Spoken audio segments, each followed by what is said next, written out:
안녕하세요. 스포츠 분석 천교수입니다. 저희 채널을 방문해 주셔서 감사합니다. 이번 회차 천교수 가족방 적중 내역입니다. 적중하신 분들 모두 축하드리며 오늘의 경기 분석도 재밌게 시청하시고 유익한 정보 얻어가시기 바랍니다. 천교수 가족방 입장은 영상 하단 고정 댓글을 통해 입장 가능합니다. 그럼 오늘의 경기 분석 시작하겠습니다. 8월 31일 해외 축구 6경기 분석 시작하겠습니다. 첫 번째로 아스날 대 브라이턴 경기 알아보겠습니다. 먼저 아스날은 최근 아스톤 빌라를 2대0으로 제압하며 중요한 승점을 쌓고 있다. 경기력 자체는 완벽하지 않았지만 결정적인 순간에 기회를 놓치지 않는 모습이 인상적이었다. 사카는 최근 2경기에서 한 골 2도움을 기록하며 뛰어난 폼을 유지하고 있고 트로사르도 교체 출전 후 득점에 성공하면서 팀의 로테이션에 깊이를 더했다. 다만 제수스와 은케티아의 출전이 불투명한 가운데 하베르츠만이 유일한 일선 자원으로 남아있는 상황이어서 공격 뎁스의 문제가 우려된다. 수비진에서는 티어니와 토미야스가 빠져있지만 살리바와 팀버가 어느 정도 역할을 해주고 있어 큰 공백은 없다. 아르테타 감독은 체력적으로 우위를 점할 수 있는 상황에서 메리노의 활용과 수비 조직의 안정성에 주력할 것이다. 이어서 브라이턴은 후르첼러 감독의 부임 이후 리그에서 무서운 기세로 연승을 기록 중이다. 에버튼을 3대0으로 완벽히 제압한 데 이어 맨유를 상대로 극적인 2대1 승리를 거두면서 자신감을 얻었다. 웰백은 최근 2경기에서 2골을 넣으며 훌륭한 폼을 보여주고 있고 페드로도 최근 5경기에서 7골을 터뜨리며 공격진의 중심 역할을 하고 있다. EFL컵에서 크롤리를 4대0으로 이기면서 백업 선수들의 컨디션을 조절할 수 있었고 에스투피냔과 퍼거슨의 출전 가능성도 높은 상황이다. 수비진에는 새로 영입된 카디오글루가 합류의 안정성을 높일 전망이다. 중원에서는 길모어가 비에퍼의 공백을 메울 것으로 보이며 아딩가라의 최근 활약도 팀 공격에 활력을 불어넣고 있다. 아스날이 브라이튼보다 한 수 위의 전술적 완성도를 보일 가능성이 크다. 아르테타 감독은 선수들의 역할을 활용해 중원과 공격의 유기적인 연계를 꾀할 것이다. 반면 브라이튼은 원정 경기에서 상대적으로 더 많은 변수를 체감해야 할 가능성이 크다. 브라이튼의 저돌적인 공격이 위협적일 수 있지만 아스날의 노련한 경기 운영이 승리를 가져올 것으로 예상된다. 이번 경기 아스날 승을 추천합니다. 핸디 언어버 및 최종 조합은 고정 댓글 링크를 통해 가족방에서 확인해주세요. 두 번째로 브렌트포드 대 사우스햄튼 경기 알아보겠습니다. 먼저 브렌트포드는 최근 리버풀과의 경기에서 0대2로 패했지만 경기력 자체는 나쁘지 않았다. 그러나 팀 내 중요한 선수들이 부상으로 빠지면서 전력에 큰 공백이 생긴 상황이다. 이고르 티아고, 리코 헬리, 아론 히키, 조슈아 다실바와 같은 핵심 선수들이 부상으로 이탈하면서 수비와 공격 양쪽에서 불안 요소가 생겼다. 특히 리코 헬리와 아론 히키의 부재는 수비 라인을 약화시키고 있어 크리스토퍼 아이에르와 마즈 로이슬레브 라스무센이 풀백으로 나설 가능성이 있지만 이들의 전력은 기존 주전들보다 부족하다는 평가를 받고 있다. 더불어 이반 토니의 이적 가능성이 팀 분위기에 영향을 주고 있으며 그 자리를 요한 위사가 대신하고 있지만 공격진의 연계가 다소 느려지고 있다. 새로 영입된 구스타보 누네스는 공격에 활력을 불어넣을 잠재력이 있으나 아직 팀 전술에 적응 중이다. 이어서 사우스햄튼은 리그 초반부터 부진한 흐름을 벗어나지 못하고 있다. 최근 2경기에서 득점 없이 패배하며 공격력 부재가 뚜렷하게 드러났다. 노팅엄 포레스트와의 경기에서도 0대1로 패배한 사우샘프턴은 주전 골키퍼 개빈 바주누와 백업 풀백 후안 라리오스의 부상으로 수비 조직이 무너졌다. 대체로 출전하는 알렉스 맥카시는 경기력이 일관되지 않아 신뢰를 얻기 어렵다. 게다가 카말딘 술레마나와 로스 스튜어트의 출전 여부도 불투명한 상황이어서 공격진의 무게감이 떨어지고 있다. 새로운 공격 자원 벤 브레레톤 디아스가 팀의 공격을 이끌 가능성이 있지만 기존 전술과의 조화가 부족해 보인다. 브렌트포드는 수비 라인의 공백과 주력 공격수의 이적 가능성으로 인해 안정적인 경기 운영이 어려운 상황이다. 하지만 사우샘프턴의 공격력 부재와 수비 조직의 불안정성을 고려할 때 브렌트포드가 상대적으로 우위를 점할 가능성이 크다.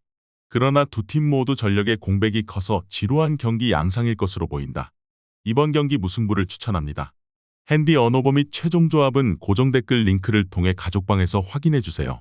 경기 분석 잘 보고 오셨나요? 다음 경기 분석 보시기 전에 천교수 가족방 입장하시는 법 안내해드리도록 하겠습니다. 첫 번째로 영상 하단 댓글을 클릭해주세요. 두 번째로 링크를 클릭하신 후 세 번째로 채팅 참여하기 클릭하셔서 문의 주시고 답장 기다려주시면 됩니다. 남은 영상 유익한 정보 얻어가시길 바라며 이어서 다음 경기 분석 시작하겠습니다. 세 번째로 에버턴 대 본머스 경기 알아보겠습니다.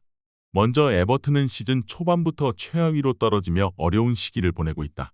브라이튼과 토트넘에게 연속으로 대패하며 득점 없이 패배한 이후 수비와 미드필드 조합에 문제가 드러나고 있다. 주전 센터백인 브랜스웨이트가 부상으로 장기 이탈하면서 그 자리를 킨이 대신하고 있지만 반응과 폼이 떨어진다. 우측 풀백 패터슨도 부상으로 빠진 상황에서 노장 콜먼이 대신 나서야 하는 상황이다. 알리와 셰르미티가 장기 부상 중이며 고메스는 이적 가능성이 있어 출전 여부가 불투명하다. 전반적으로 팀 내외적으로 혼란스러운 상황에서 영의 존재로 팀의 결속력을 다지려 하고 있지만 성과는 미미하다. 다이치 감독은 수비적인 4-4-2 포메이션을 통해 조직적 수비를 지향하지만 첫 실점 이후 빠른 대처가 미흡한 모습을 보인다.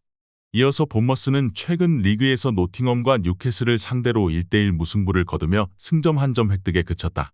이후 웨스트햄과의 리그컵에서는 0대1로 석패하며 아쉬운 결과를 낳았다. 팀의 주요 공격 자원인 우날, 아담스, 브룩스가 부상으로 이탈한 가운데 공격 전개가 원활하지 않다. 에런스와 크리스 메팜의 출전 여부도 불투명한 상황이며 필립 빌링 역시 부상 가능성으로 인해 출전이 불확실하다. 이러한 부상자들로 인해 이라올라 감독의 전술적 선택에 제약이 생기고 있으며 팀의 전력을 조정하기 위해 로테이션을 활용하고 있다. 아직까지 공격진의 파괴력을 회복하는 데 어려움을 겪고 있으며 빠른 역습과 측면 수비가 주요 전략으로 떠오르고 있다. 최근 첼시로부터 임대 영입한 케파가 수비 조직의 안정성을 약간이나마 높일 수 있을 것으로 기대된다. 에버튼은 부상과 이적 불확실성으로 인해 수비 조직이 불안정하고 공격에서도 창의성이 부족한 모습을 보인다. 반면 본머스는 상대적으로 더 나은 경기력을 유지하고 있지만 여전히 부상자가 많아 전술적 다양성의 제한을 받고 있다. 다만 본머스는 측면 돌파와 빠른 역습을 통한 공격 전개가 효과적일 가능성이 크다. 두 팀 모두 전력적으로 완벽하지 않아 치열한 경기가 예상된다. 이번 경기 무승부를 추천합니다. 핸디 언어버 및 최종 조합은 고정 댓글 링크를 통해 가족방에서 확인해주세요. 네 번째로 웨스트햄 대 맨체스터 시티 경기 알아보겠습니다. 먼저 웨스트햄은 아스톤 빌라와의 홈 경기에서는 1대2로 패했지만 크리스탈 팰리스와의 원정 경기에서는 0대2로 승리하며 팀의 잠재력을 보여주었다. 하지만 로페테기 감독이 이끄는 웨스트햄의 중원 코어 조직은 아직 최상의 안정감을 찾지 못한 상황이다. 그의 전술적인 접근은 실용성을 극대화하는 데 초점을 맞추고 있으나 선수들의 역할이 다소 모호한 부분이 남아있는 듯하다. 웨스트햄의 공격진은 필크루크와 안토니오 같은 공격수들이 직선적인 움직임을 선호하는 만큼 단순하면서도 명확한 전술적 배분이 필요하다. 특히 선머빌의 돌파와 크로스를 활용한 공격은 상대 수비를 압박할 수 있는 잠재력을 갖추고 있다.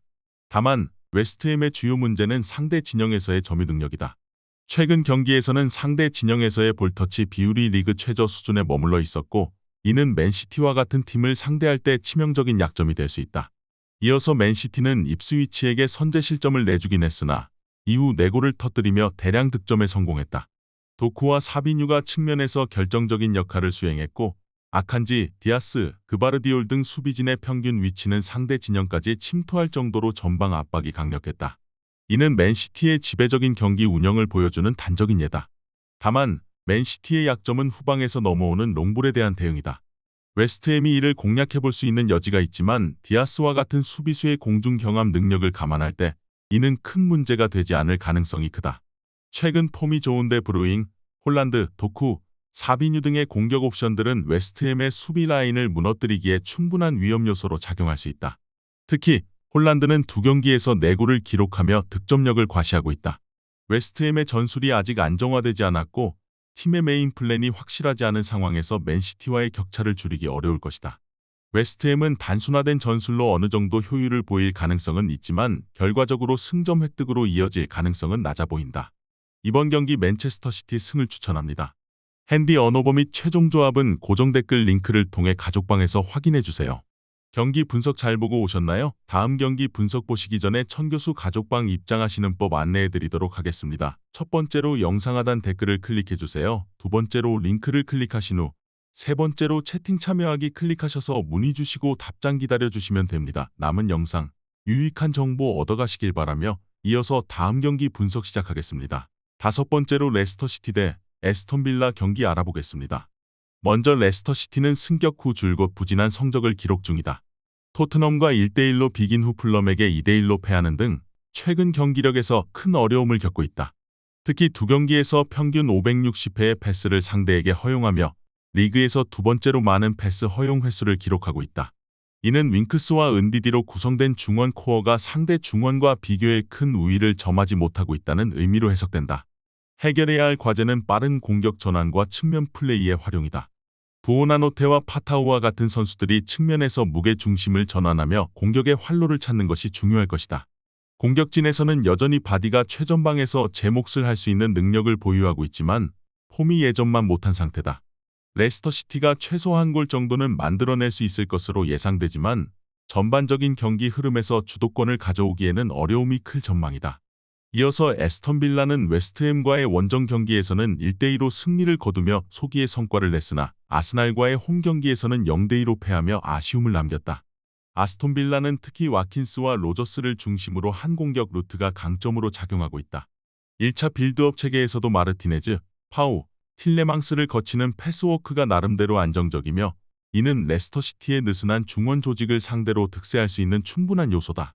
하지만 수비 라인에서는 문제가 발생했다. 밍스의 부상에 이어 아스날전에서 캐시까지 부상으로 이탈하며 수비 조직에 약간의 잡음이 생긴 상황이다.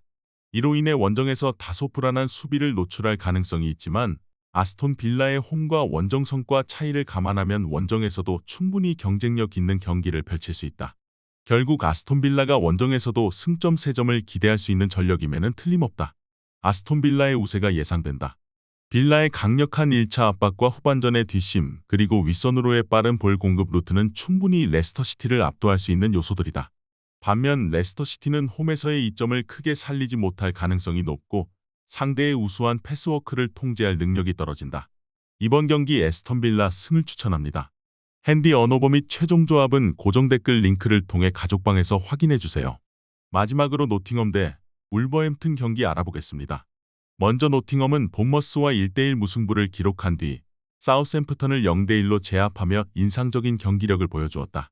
특히 사우샘프턴과의 경기에서는 더 많은 득점 상황을 만들 수 있었던 만큼 공격의 날카로움도 갖춘 상태였다. 다만 뉴캐슬과의 리그컵에서 연장전 끝에 패배하며 체력적인 부담이 남아있는 상황이다. 노팅엄의 공격 전개는 아이나와 상가레를 통한 우직한 빌드업에 중점을 두며 깁스와이트와 오도이를 활용한 파이널 서드의 움직임 또한 날카롭다. 최근 엘랑가와 윌리엄스가 오른쪽 측면에서 좋은 활약을 펼치고 있어 좌우를 활용한 다채로운 공격 패턴이 기대된다. 하지만 주전 자원들의 체력 문제는 변수로 작용할 수 있다. 뉴캐슬전에서 소모된 일부 선수들이 이번 일정에서 정상 컨디션을 유지할 수 있을지 불확실하다. 이어서 울버햄튼은 아스널과 첼시를 상대로 연달아 대패를 당하며 수비의 약점이 드러났지만 벌리와의 리그컵에서 승리하며 체면을 세웠다. 게드스는 최근 2경기에서 2골 1도움을 기록하며 공격에서 빛을 발하고 있지만 팀 전체의 안정성은 여전히 문제다.